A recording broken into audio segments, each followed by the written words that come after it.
each of those 2 episodes is huge, and left alone and run independently, that'd be some of our greatest episodes. But to lock them both into a 2-hour finale, I can't imagine just how powerful it's going to be. And the first half of it is quite different from the second half. So you'll see different characters having these incredible lives within the 2-hour finale. And what the writers have done, and I'm so impressed with this. I think that, for example, the finale which we're shooting at present, I think is the best television script I've ever read. I think that Joel Wyman has done a masterly job. I'm so impressed with that, which is a great feeling to go out with, to be shooting this thing that you think is so marvellous, which is our 100th and also our finale. The penultimate script, which is the first half of it, was a very interesting departure almost for us back into one of the highlight periods, particularly for our Olivia, for Anna. And it was wonderful to see her get the chance to do some of the things that she does and has done in previous seasons. So that was brilliant. I was really pleased for that because I know how much she enjoyed doing that. The second half brings the whole team together.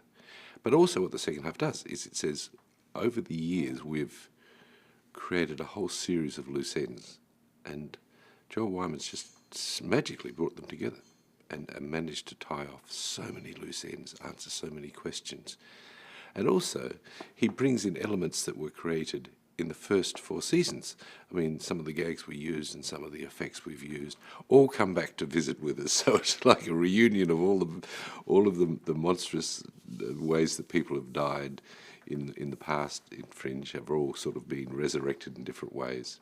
So for fans, they say, oh my goodness, that was from episode 117, or oh, that was 26 or something like that. And it's also interesting for me to see all those things coming back again. I'd forgotten. And then you see them and say, oh, I remember that episode. That's good. It needs to give a sense of completion for the character. The Fringe has lived and breathed really on the strength of the relationships between the characters. I mean, it's also been very clever in terms of its science and so forth. But it's the relationships between the characters that have made it so special, I think, to fans. So we have to